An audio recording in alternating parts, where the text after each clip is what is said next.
Time now for PFT on Yahoo Sports. Peter King, Mike Florio here with some of the biggest stories in the NFL. And one of the most surprising developments of the 2021 season, the disintegration of the Seattle Seahawks. Have we reached the end, Peter, of the Russell Wilson, Pete Carroll era, either one or both not there in 2022? Well, Mike, I mean, the sister of the late Paul Allen has it in her grasp to decide that. You know, that's all there is to it, because I doubt sincerely that Pete Carroll is going to fire himself.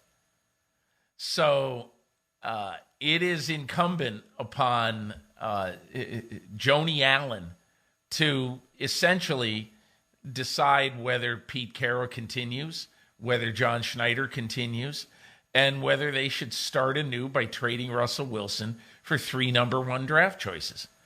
That is where it stands right now. And to me, nobody knows. We don't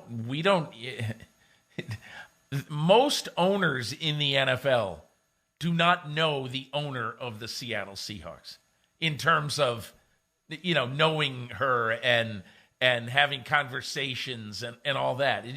She's like her brother was. She's fairly reclusive. She's not played an active role in the football side of this team. So, I mean, the question is a great question. No one can answer it right now. And you make a couple of very good points there. I want to start with the ownership angle. This isn't like the franchise being passed from one Rooney to another Rooney, where everyone's right. all in. It's the center of the family's existence, their reason for being. The Seahawks are just another asset in the Paul Allen empire, the keys to which were handed to his sister Jody when he passed in 2018. She's not engaged in any of the properties. Vulcan Incorporated manages all of these assets. And you know what? The Seahawks are making money. So if that's how they define success, why do we need to make any big changes? Why do we even need to dirty our hands with the question of whether or not we should fire the coach who's still under contract for X number of years and we'd have to buy him out? So first you have to have somebody's attention who's willing and able to say, we need to make a big change. And we don't even know that that's the case, because it's not like it would be in a place like Pittsburgh. And you mentioned another thing, 3 first-round picks for Russell Wilson. Based on how he's playing right now, I don't know that you're going to get 3 first-round picks for Russell Wilson. Maybe conditional picks if he reestablishes himself, but something's wrong this year with Russell Wilson. Yeah, you're right. Something is wrong with him.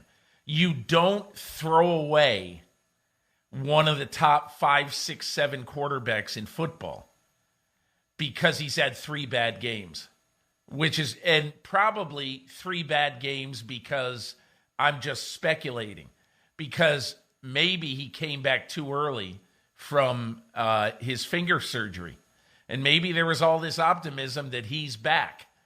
I mean, you know, he looks awful. Let's face it. He just, you know, he's not playing with any consistency. Look, I look at it this way. The broad question here is, Pete Carroll is 70 years old. Okay, now maybe he doesn't seem like he's 70, but he's 70 years old. You need to reboot this franchise right now. And you have to ask yourself the question, do you want to do it?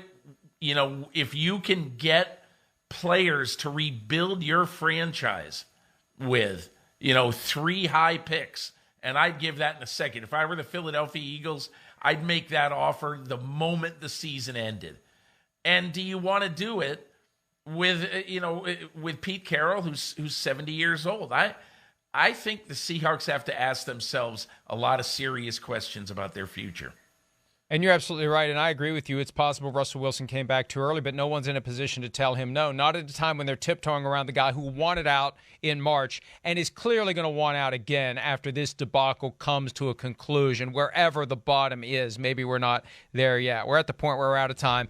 Thanks for some of your time. We'll see you next time.